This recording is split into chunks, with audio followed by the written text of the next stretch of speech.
Palavra da Verdade, com Hernandes Dias Lopes. Abra sua Bíblia comigo, por favor, no Evangelho de Cristo, conforme o relato de Mateus, capítulo 2. Mateus, capítulo 2, versos de 1 a 12. E lido o texto, mantenha a sua Bíblia aberta, por favor, para considerar comigo esta passagem.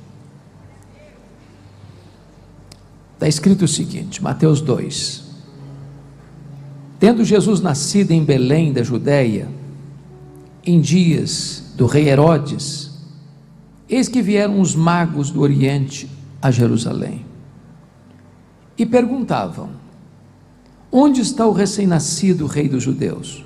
Porque vimos a sua estrela no Oriente, e viemos para adorá-lo. Tendo ouvido isso, alarmou-se o rei Herodes, e com ele toda a Jerusalém. Então, convocando todos os principais sacerdotes e escribas do povo, indagava deles onde o Cristo deveria nascer.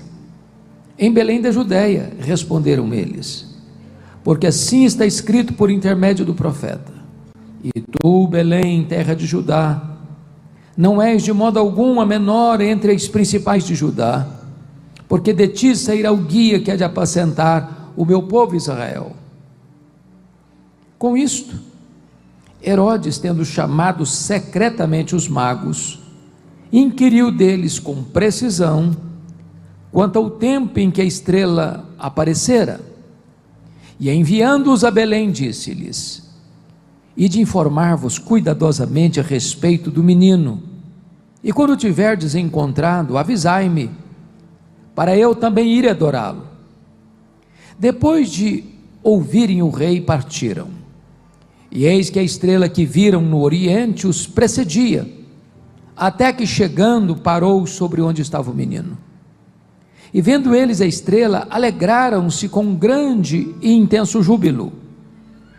Entrando na casa, viram o menino com Maria sua mãe, prostrando-se o adoraram, e abrindo seus tesouros, entregaram-lhe suas ofertas: ouro, incenso e mirra.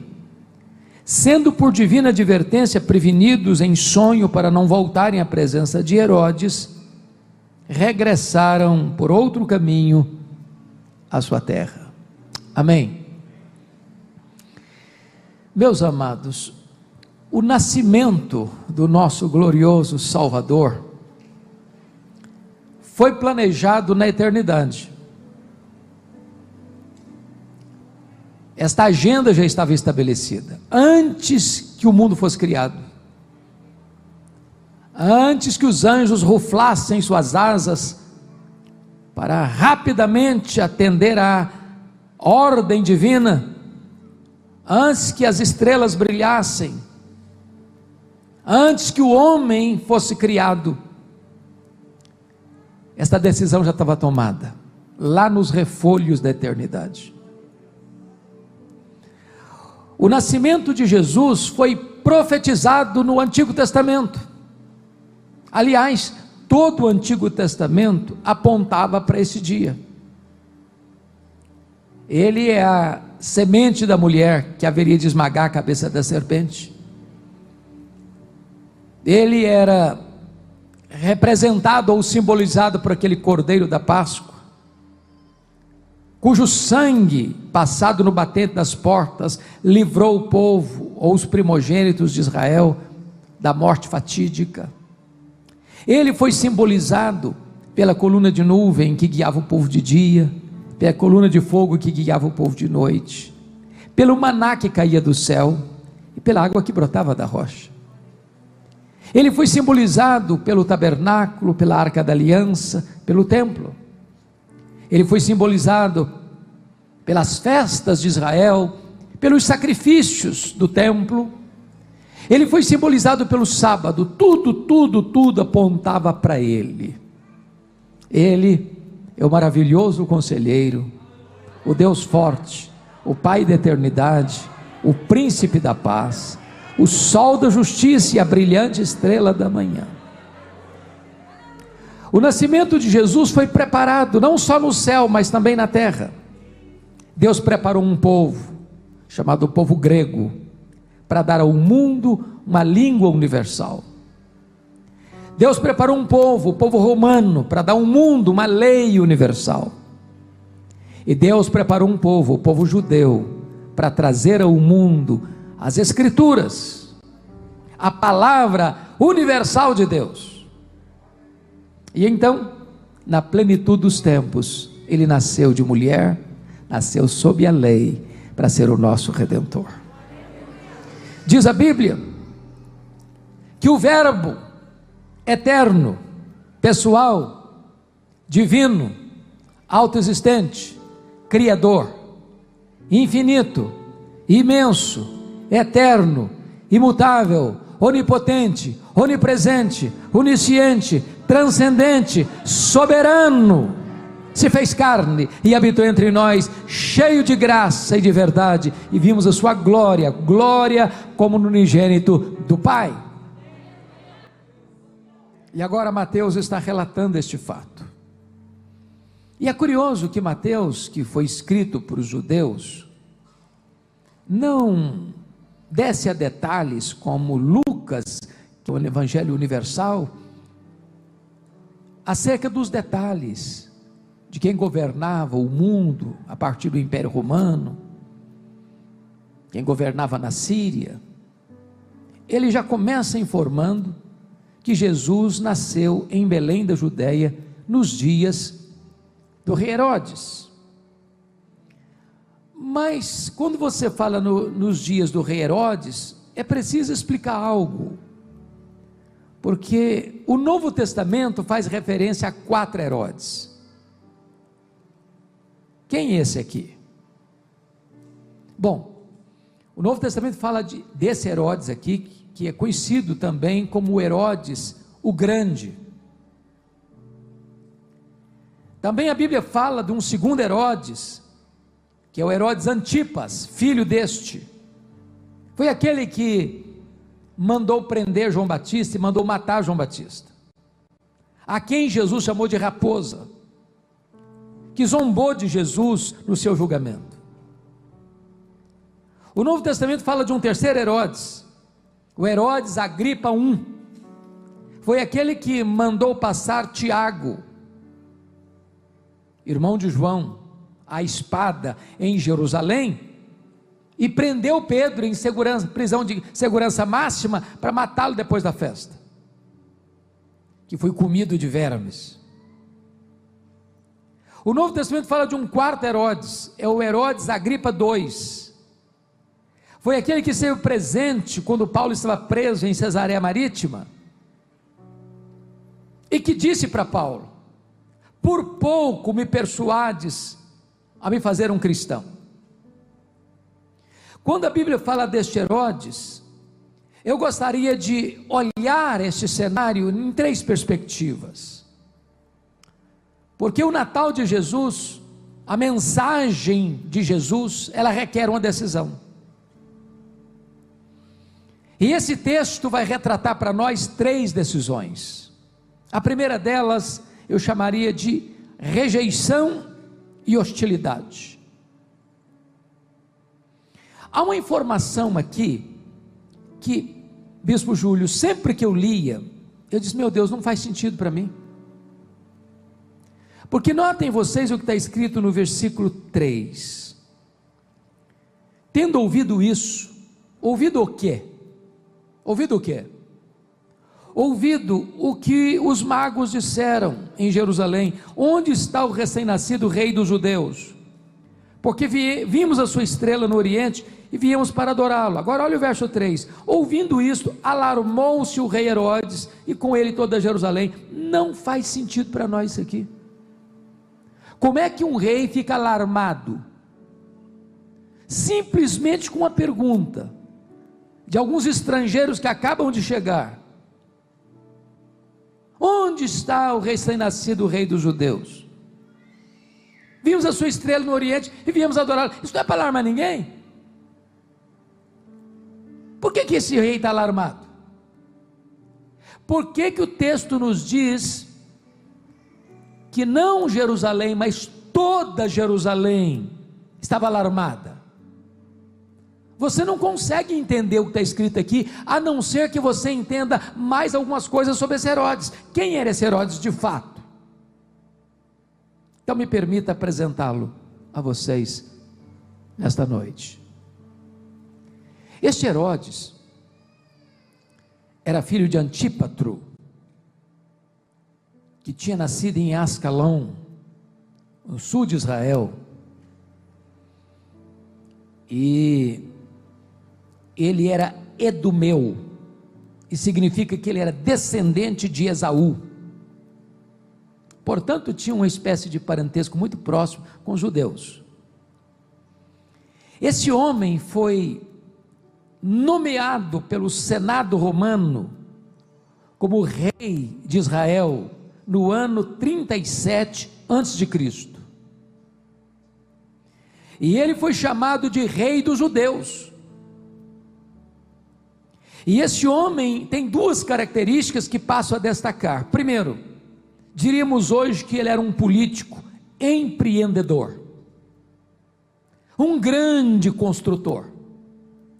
Para vocês terem uma ideia, para ganhar o favor dos judeus e impressionar os Césares de Roma, ele vai fazer grandes obras em Israel. Primeira obra que ele vai fazer, ele vai pegar o templo modesto, o segundo templo, erigido por Zorobabel, e vai embelezá-lo, e vai alargá-lo, e vai ampliá-lo, e vai enriquecê-lo, e vai transformar esse templo num dos palácios religiosos mais belos da história da humanidade. Na verdade, ele nem chegou a concluir essa obra, porque está escrito em João capítulo 2, que durou-se 46 anos para essa obra ser concluída. Tinha mais de 10 mil homens trabalhando continuamente nesta construção.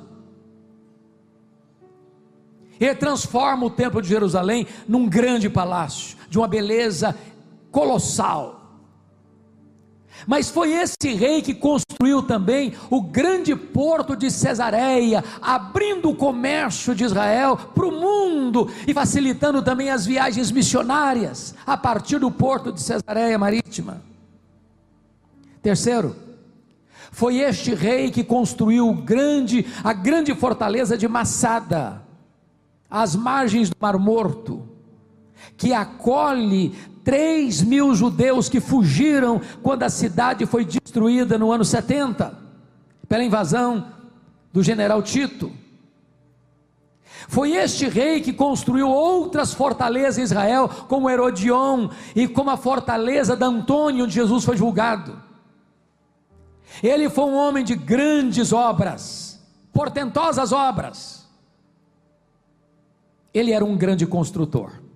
Porém, esse homem tinha outra marca. Esse homem tinha uma espécie de obsessão pelo poder. Então eu passo agora a relatar algumas coisas sobre a vida dele. Primeiro, Herodes o Grande casou-se nada menos do que 10 vezes. Herodes o Grande, logo que assume o governo, ele destrona e mata os antecessores do governo dele, que era a família Macabeia. Vocês se lembram da guerra dos Macabeus? Toda essa dinastia, logo que Herodes o Grande assume o governo, ele mata todos eles. Mas, como o sinédrio judaico era governado por 71 homens, logo que ele assume o governo, ele mata do sinédrio 45, para dizer: quem manda aqui sou eu. Todo mundo tem que ter medo de mim. De uma única vez ele mandou matar 300 elementos da corte do seu governo. Para vocês terem uma ideia, das 10 mulheres que ele tinha, a sua preferida chamava-se Mariana, membro da nobreza. Logo que ele se casa com Mariana, sabendo que os parentes dela eram da aristocracia, ele manda matar todos os membros da família da sua mulher.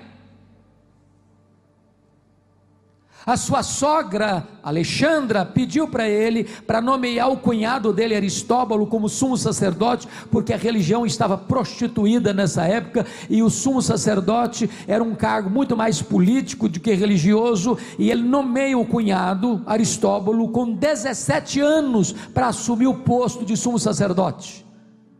Quando o menino demonstrou capacidade para a função, ele mandou matar o Aristóbulo. A sogra, assustada com ele, foge para o Egito, para ficar à sombra de Cleópatra, e ele manda os seus emissários atrás da sua sogra. Ela tenta fugir, simulando uma fuga através de um funeral, descobrem-na e matam-na no Egito. O imperador romano, César Augusto, sabendo das atrocidades de Herodes, convoca-o a Roma para lhe dar uma descompostura. Antes de partir, entretanto, para Roma, com medo de que Mariana pudesse rebelar-se contra ele, ele mata a sua mulher, a chamada preferida dele. Isso levou Herodes a tomar uma decisão para tentar aplacar a ira do imperador, e manda 2 de seus filhos, Aristóbulo e Alexandre, para Roma, para estudar em Roma. A irmã dele, Salomé, disse assim para ele: quando seus filhos voltarem de Roma, eles estarão capacitados para substituí-lo no poder. Ele não teve dúvidas, mandou estrangular os seus próprios 2 filhos. Isso levou o imperador César Augusto a dizer: é melhor ser um porco do que ser filho de Herodes.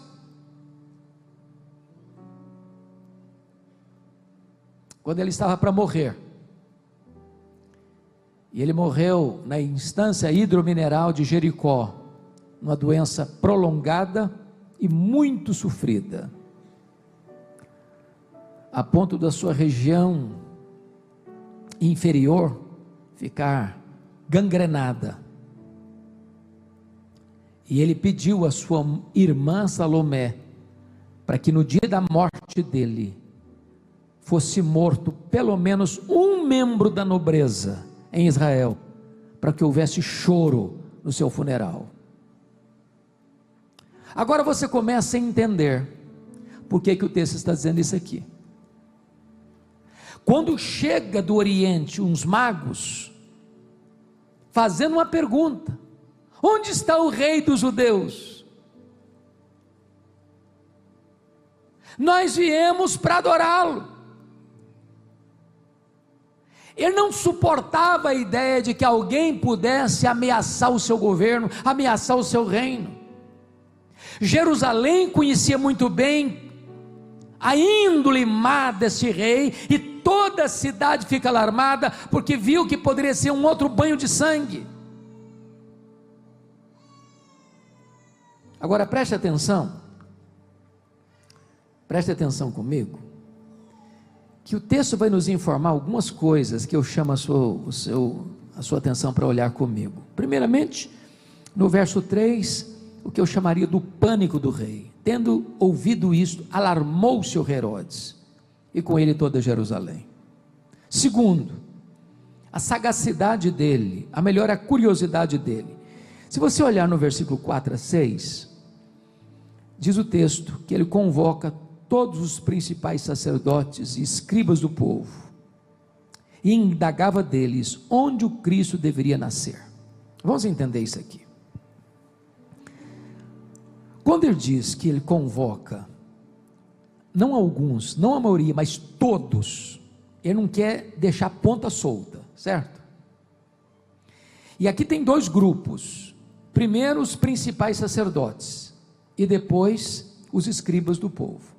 Os principais sacerdotes eram formados do grupo chamado saduceus. Os saduceus era aquele grupo religioso da aristocracia, que também era os colaboracionistas de Roma, que também eram liberais teologicamente falando, eles só aceitavam o Pentateuco, não aceitavam todo o Velho Testamento, e eles não acreditavam em anjos, eles não acreditavam em ressurreição, mas eles detinham o poder eclesiástico nas mãos, e mais, eles fizeram do templo de Israel um instrumento de enriquecimento, e transformaram a casa de Deus num covil de salteadores. O que é covil? Covil é um esconderijo onde um ladrão toma o que é do outro e se esconde. Como assim? Vocês sabem que nas festas de Israel, caravanas iam do mundo inteiro para fazer os seus sacrifícios, só que eles traziam moeda estrangeira e não podiam trocar a moeda, e não podiam usar a moeda estrangeira, antes, porque também tinha que comprar os sacrifícios, as pombas, os cordeiros, lá na praça do templo. E o que acontecia? Eles tinham que fazer o câmbio com eles, com os saduceus, e com taxas pesadíssimas, e com isso eles transformaram a casa de Deus numa casa de comércio, numa casa de lucro, e transformaram a casa de Deus num covil de salteadores. Mas eles ocupavam o poder eclesiástico. Mas agora diz o texto que ele convoca também, olha aí comigo o versículo 4, os escribas do povo. Os escribas eram parte do grupo dos fariseus, que compunham o sinédrio. Os fariseus eram ortodoxos de doutrina, mas hipócritas, porque eles acreditavam na doutrina, mas não viviam o que acreditavam. Esses dois grupos são chamados para informar ao rei Herodes, à luz das escrituras, onde o rei dos judeus haveria de nascer. Ele quer saber disso, curiosidade dele. Aí vem a sagacidade dele no versículo 7, olha aí comigo. Com isso Herodes, tendo chamado, preste atenção nos detalhes, irmãos, tendo chamado o quê? Secretamente os magos, nada público, nada debaixo de holofotes, sem fotografia, sem filmagem, secretamente. Inquiriu deles, de que maneira? Com precisão, quanto ao tempo em que a estrela aparecera. Porque a estrela apareceu lá no Oriente, talvez na Pérsia. Então ele está fazendo cálculo na cabeça dele. Na hora que a estrela apareceu, foi quando o menino nasceu. Então com isso ele tem base para calcular quantos meses ou quantos anos tinha o menino agora, porque ele quer, e o plano dele é eliminar o menino, como tinha eliminado tantos outros que tentaram ameaçar o governo dele. Mas aí vem em quarto lugar a sutileza dele no versículo 8a, olha aí, e enviando-os a Belém, disse-lhes, ide informar-vos, de que maneira? Cuidadosamente a respeito do menino. Preste atenção aqui, todo governante, déspota, ele pensa que ele está no poder e está no controle, ele acha que todo mundo está a serviço dele. Lembra lá do Belsazar, na noite em que ele morreu, oferecendo vantagens para quem? Não sabia nem que ele ia morrer, mas ele acha que está no controle. Preste atenção, os homens não estão no controle, quem está no controle é Deus. Preste atenção em outra coisa, tem homens que não são subornados, tem homens que não se vendem. Mas aí vem a dissimulação dele, versículo 8b, e quando tiverdes encontrado, avisai-me para eu também ir adorá-lo. Hipócrita, mentiroso, falso, está nada interessado em adorar Jesus, ele está interessado em matar Jesus. Olha que coisa terrível, irmãos, é quando os lábios falam uma coisa e o coração planeja outra coisa. Mas tem outra coisa aqui, a crueldade dele. Versículo 13, lá no finalzinho diz, porque Herodes há de procurar o menino para adorar? Não, para o quê? Para matá-lo. Mas tem mais, a fúria dele no versículo 16, vendo-se iludido pelos magos, enfureceu-se Herodes grandemente. De que maneira que enfureceu mesmo? grandemente. O cara furioso era um demônio em pele humana, mas quando o cara se enfurece grandemente, está todo mundo com medo. Se enfureceu grandemente e mandou matar quantos meninos? Todos os meninos de Belém e de todos os seus arredores de 2 anos para baixo, conforme o tempo do qual com precisão se informaram de quem? Dos magos. Quando apareceu para eles a estrela, ele está fazendo cálculo. Ele está pensando o seguinte: se eu matar todas as crianças de Belém, se eu matar todas as crianças ao redor de Belém, esse menino não escapa das minhas mãos. Os homens podem achar que podem tudo, mas eles não podem tudo. Não podem tudo. Mas louvado seja Deus, irmãos. Último lugar, a morte de Herodes. Olha o verso 19 e 20 comigo. Tendo Herodes morrido, fica só aqui. Eu quero dizer para você que os inimigos de Deus morrem. Que os inimigos de Jesus morrem. Mas o nosso Jesus está vivo e está no trono e reina e vai voltar.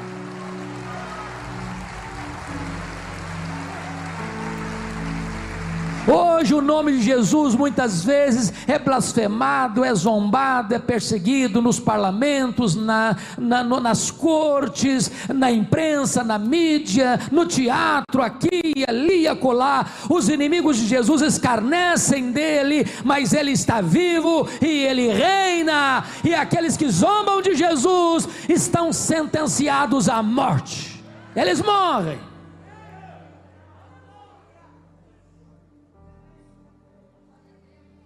É muito triste quando as pessoas rejeitam a melhor notícia que o mundo já pôde ouvir. É que hoje vos nasceu o Salvador, que é Cristo, o Senhor. Agora, sabe por que, irmãos, que as pessoas ainda hoje odeiam a Jesus? É porque Ele está vivo. Ninguém odeia um morto.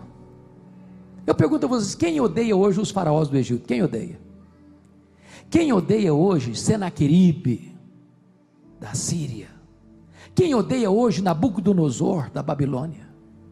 Quem odeia hoje Ciro o Grande ou Dario I do Império Medo-Persa? Quem odeia hoje Alexandre o Grande? Quem odeia hoje os Césares de Roma? Sabe por que essas pessoas não são odiadas hoje? Porque elas estão mortas. Mas o nosso glorioso Senhor está vivo.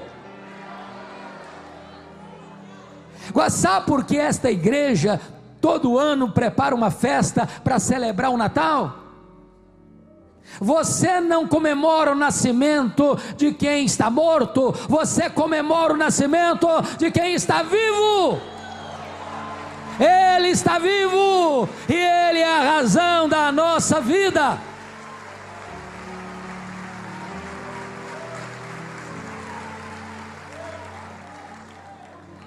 Mas esse texto, irmão, nos apresenta uma segunda reação ao Natal. A primeira delas é a rejeição, repúdio. A segunda reação ao Natal de Jesus é a indiferença. Veja comigo aí os versos 4 a 6. Primeiramente, vamos pensar um pouquinho antes. Quando Jesus nasceu, é muito curioso isso, porque José e a Maria moravam em Nazaré, lá no norte de Israel. Mas o profeta Miqueias, capítulo 5, versículo 2, disse que ele deveria nascer aonde? Belém da Judéia. Belém da Judéia fica lá no sul, pertinho de Jerusalém. Aí quando a Maria estava quase para dar à luz, um fato acontece no mundo inteiro. E quem controla é Deus. E Ele bota no coração de César Augusto, o imperador romano, para fazer um recenseamento.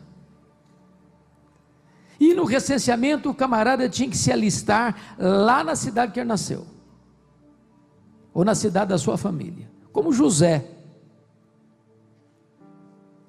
era da família de Davi, ele teve que se alistar lá.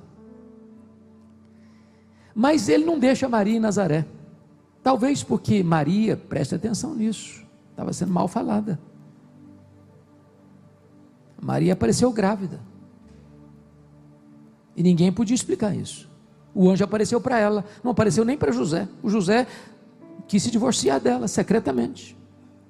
Maria foi muito corajosa quando ela disse: eis aqui a serva do Senhor, que se cumpre em mim segundo a tua palavra, Senhor. Ela estava disposta a enfrentar qualquer luta, qualquer problema. Então José leva Maria com ele. Sabe para quê? Porque a palavra de Deus não pode falhar nem sequer numa vírgula. A palavra de Deus é viva, ela é verdadeira, ela é poderosa. Pode passar o céu, pode passar a terra, mas a palavra de Deus não pode passar. Quando chega em Belém, diz a Bíblia que as hospedarias estão cheias. Nem olhando Maria, prestes a dar à luz, sensibilizou alguém de ceder o lugar. E de fato ele não podia nascer numa hospedaria, numa pensão, num hotel, porque fica bem ao Cordeiro de Deus nascer e ser colocado numa manjedoura, um coxo onde os animais comiam.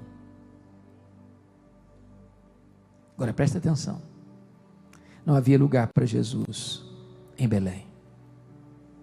O pão da vida não encontrou espaço na casa do pão.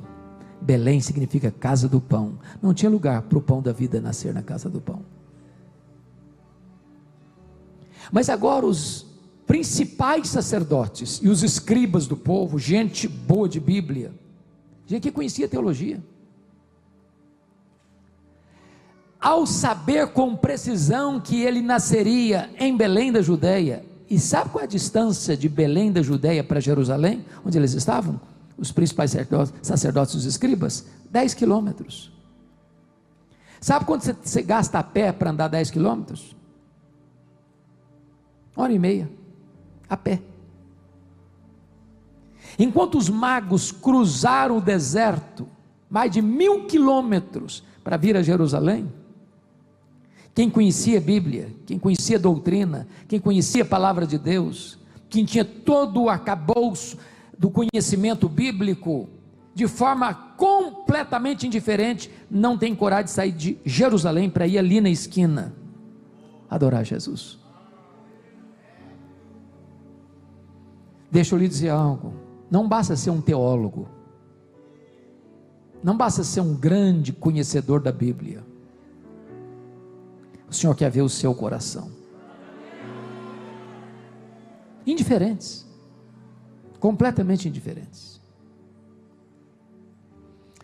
O que é pior, a indiferença não tardou para virar inveja, ciúme, disputa, e não tardou para que a indiferença, que virou inveja, que virou ciúme, transformar-se em ódio. E não tardou-se para que esses escribas do povo e esses principais sacerdotes transformassem-se nos principais inimigos de Jesus, que tramaram contra ele, que contrataram testemunhas falsas contra ele, que o acusaram falsamente de blasfêmia contra Deus, de conspiração contra César, e levassem Jesus ao pretório romano e gritassem loucamente: crucifica-o, crucifica-o, crucifica-o. Às vezes aqueles que mais odeiam a Jesus são aqueles que mais conhecem acerca de Jesus.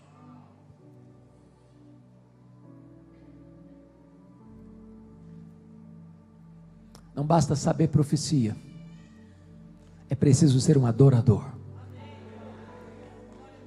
E você e eu viemos aqui hoje porque nós queremos adorar a Jesus.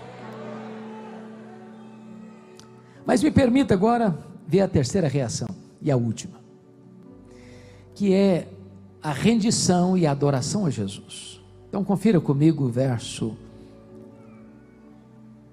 de número 1. Tendo Jesus nascido em Belém da Judéia, em dias do rei Herodes, eis que vieram uns magos do Oriente a Jerusalém.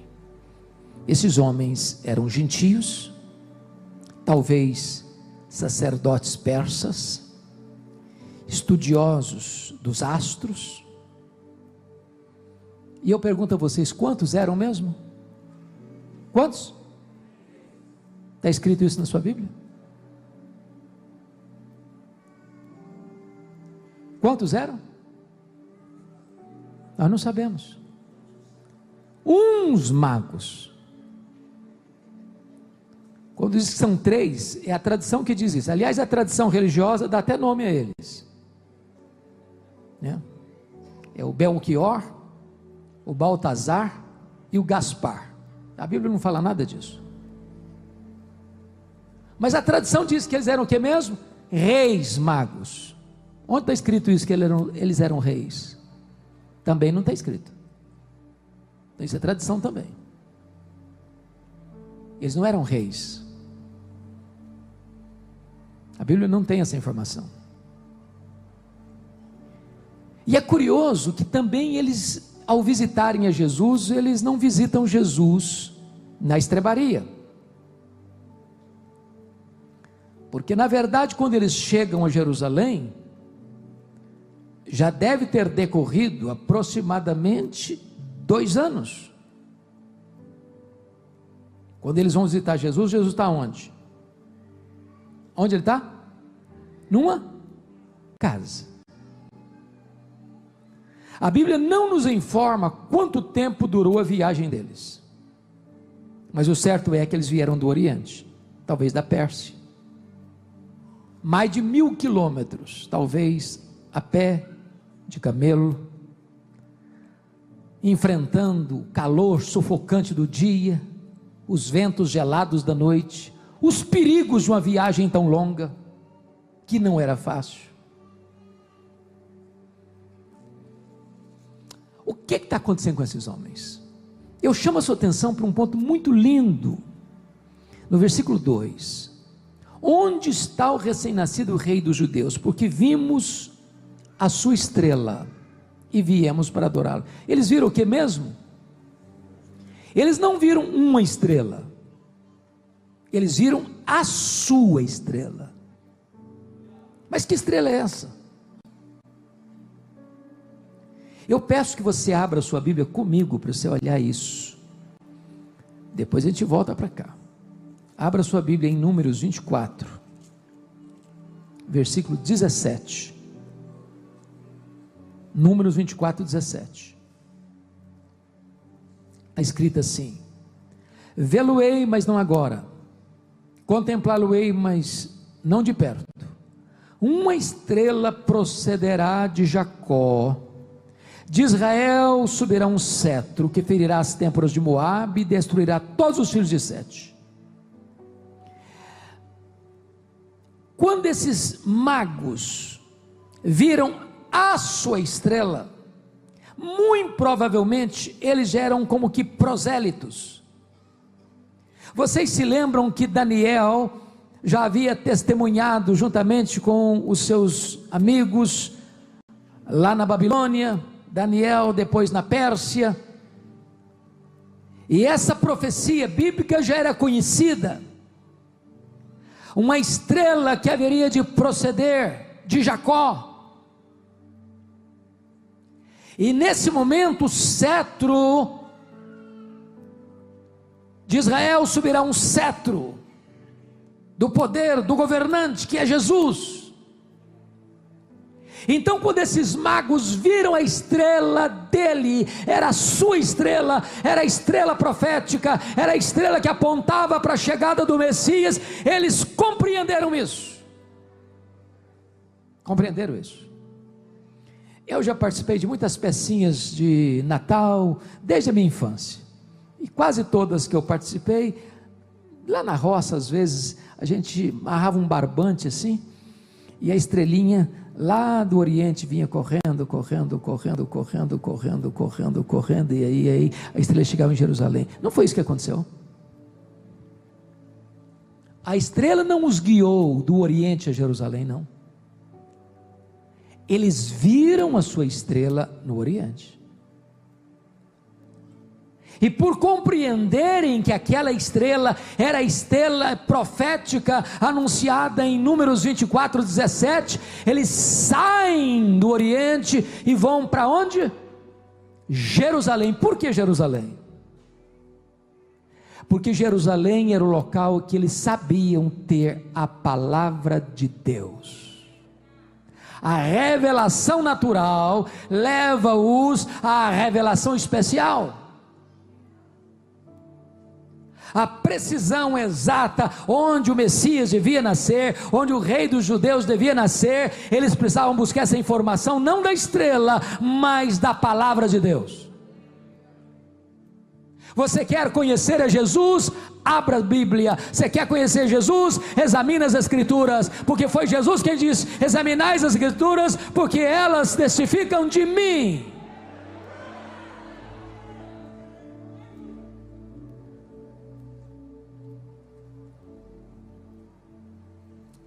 Agora, o que me impressiona é que os judeus rejeitam o seu Messias. Veio para o que era seu, os seus não receberam. Os de perto rejeitam, os de longe vêm para adorá-lo. Os que têm muito conhecimento rejeitam, os que têm pequena informação adoram. Oh, meus irmãos,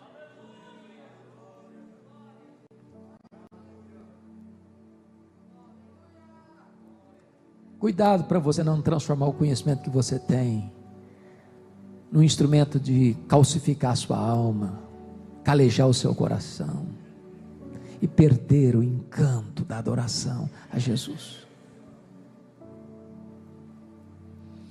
Mas eu queria propor 3 coisas para encerrar. O que esses magos fizeram antes de encontrarem a Jesus? Primeiro, eles não mediram esforços para sair lá do Oriente, para atravessar desertos, perigos, os mais diferentes. Para você ter uma ideia como isso era complicado, vocês se lembram quando Esdras foi para Jerusalém? E ele tinha todo o aparato, ele tinha muitas companhias, muita gente, e ele ficou com vergonha de pedir para o rei ajuda, e ele propôs um jejum à margem do rio Ava, porque a viagem era muito perigosa, tinha muitos assaltantes, tinha muita gente perigosa pela estrada, era uma viagem muito arriscada, e eles não medem esforços, porque eles querem adorar ao rei dos judeus. Segundo, o que eles fizeram? Eles foram buscar informações precisas onde estava a palavra de Deus. Preste atenção nisso. Eles eram estudiosos dos astros e eles puderam discernir a sua estrela, mas até ali, pronto, a revelação natural cumpriu o seu papel.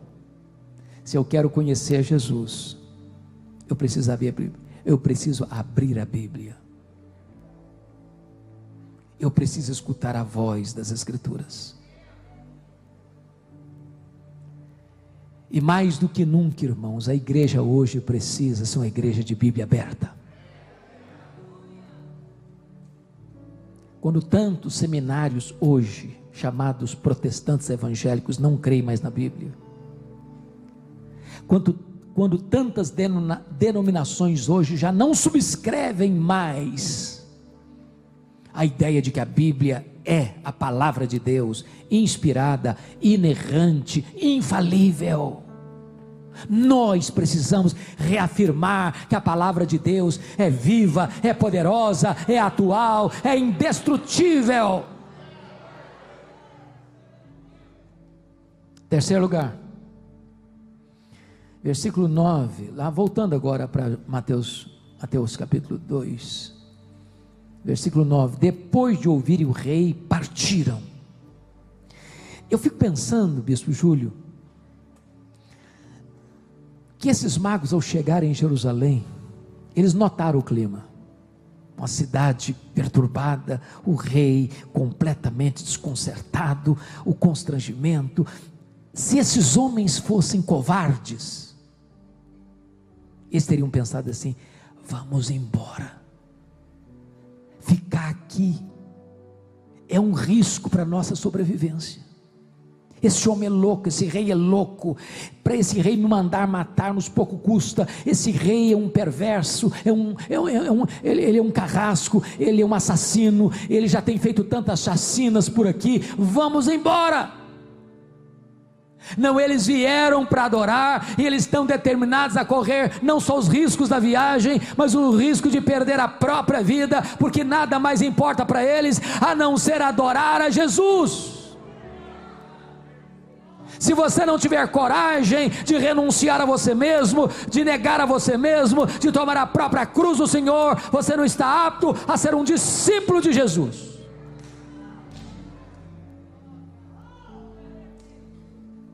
Segundo ponto que eu gostaria de destacar: o que eles fizeram, não apenas antes de encontrar Jesus, mas agora em segundo lugar, o que eles fizeram ao encontrarem a Jesus. Primeiro, veja o versículo 10 comigo, Mateus 2:10.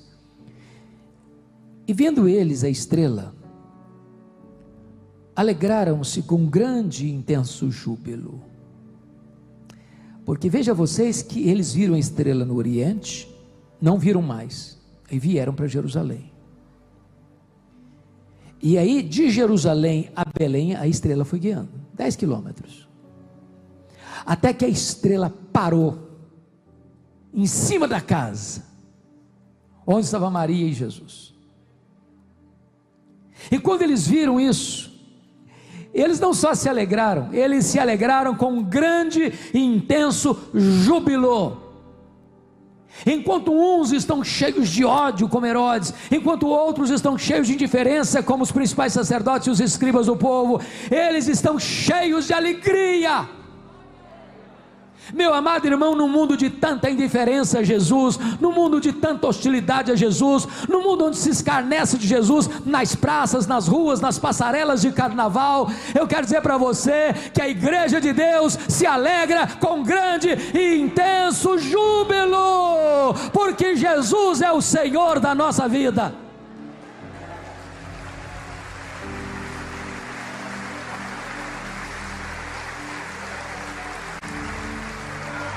Segundo lugar, olha o versículo 11, parte A comigo.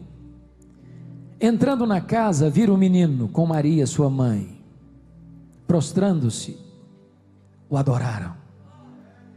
Preste atenção que eles entraram na casa, cheios de júbilo, e eles viram Maria, e eles não adoraram Maria. Maria é uma grande mulher, um exemplo, aquela que encontrou graça diante de Deus, aquela que é bem-aventurada entre as mulheres. Mas Maria não deve ser adorada. Adorar Maria não é honrá-la, porque isso ia frontalmente contra as suas convicções e a sua fé. Eles entram, eles se prostram e eles adoram o menino, adoram a Jesus. Aquele menino era o Rei da Glória, aquele menino era o Criador do universo, aquele menino era o cabeça da igreja, o Senhor da igreja, o fundamento da igreja, o edificador da igreja, o protetor da igreja. Aquele menino era o Rei dos reis, o Senhor dos senhores, o grande Deus, o nosso glorioso Redentor. Mas em terceiro lugar, vejam comigo o verso de número 11, parte B, que abrindo seus tesouros, entregaram-lhe suas ofertas, ouro, incenso e mirra. Por que entregar essas ofertas? Trazendo de tão longe, talvez tomando o máximo de cuidado para não serem assaltados ao longo da longa jornada. Porque ouro é o presente para o rei, incenso é o presente para Deus, o incenso sobe para Deus, e mirra era o unguento usado para embalsamar os mortos. Aqueles magos entenderam que aquele menino era o rei, não só dos judeus, mas o rei dos reis, o rei das nações, o rei dos povos. Mas eles entenderam que aquele menino era o próprio Deus. Mas eles entenderam que aquele menino estava destinado à cruz, que haveria de morrer pelos nossos pecados, para nos dar a vida eterna. Tanta compreensão pelos gentios de longe, enquanto os que estavam do lado, uns odiaram, outros ficaram indiferentes. Para fechar, o que eles fizeram depois que encontraram a Jesus? Primeiro, eles viveram dentro da orientação de Deus, versículo 12, sendo por divina advertência prevenidos em sonho para não voltarem à presença de Herodes. Até então eram guiados pela revelação natural, mas agora, depois que encontram Jesus, eles são guiados pela revelação especial.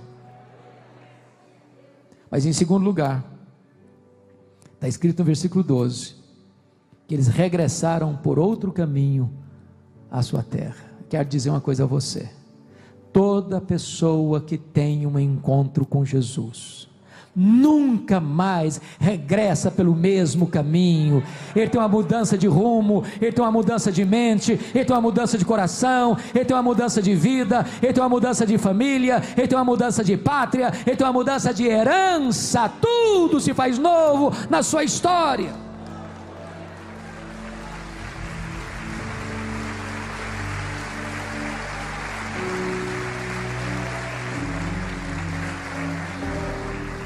Irmãos, eu concluo dizendo que esse texto tem 3 decisões a respeito de Jesus: rejeição, indiferença e adoração. Qual é a sua escolha nesta noite?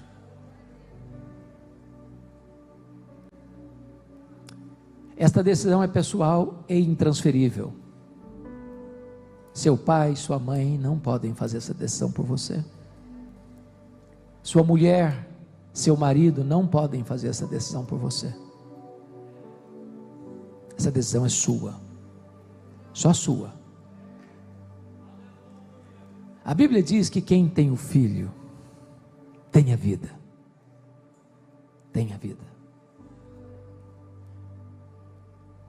Se hoje você se render a Jesus, você pode sair daqui tomando posse da vida, da própria vida eterna. Me permita ilustrar para concluir. Havia um homem muito rico na Europa, amante da arte, da pintura, e resolveu empregar boa parte da sua fortuna, ou a maior parte da sua fortuna, nos quadros mais famosos, dos artistas mais conhecidos. Ele só tinha um filho, só um herdeiro. E um dia o seu filho, fazendo uma viagem com um amigo, sofreu um terrível acidente e foi a óbito, longe de casa. O amigo, perplexo com o acidente, e saiu ileso do acidente, numa tentativa de consolar o pai enlutado, não sendo um pintor reconhecido, mas tendo uma pequena noção, pintou o rosto do filho em mal traçadas linhas, botou e emoldurou um quadro, esse retrato bem bonito, essa pintura bem bonita, como as outras molduras dos quadros famosos daquele homem rico, e mandou de presente para o pai. E o pai dependurou o quadro do filho entre os quadros mais famosos da sua galeria de arte. Antes de morrer, esse homem rico fez o seu testamento e deu ordens ao seu gerente, ao seu administrador geral, para fazer um grande leilão.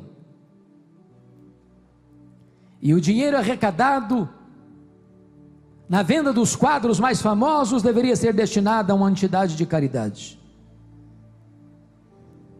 Para surpresa de todos, a sala repleta dos amantes da arte, todos querendo comprar aqueles quadros famosos. Quem liderava o leilão, abre o leilão com o quadro do filho. Não tinha qualquer arte que suscitasse o interesse dos amantes da arte. Ninguém se interessou. Eles estavam querendo os quadros famosos. Até que alguém levantou a mão e fez um lance, o único que fez, e arrematou o quadro do filho. E quando ele arrematou o quadro do filho, quem dirigiu o leilão disse: está encerrado o leilão de hoje. Todos protestaram: como? Nós fomos chamados para comprar os quadros, queremos comprá-los. E quem administrava disse o seguinte: faz parte do testamento, quem tiver o quadro do filho é dono de tudo. Quem tem o filho tem tudo. Se hoje você se render a Jesus, você tem tudo. Você tem o perdão, você tem a salvação, você tem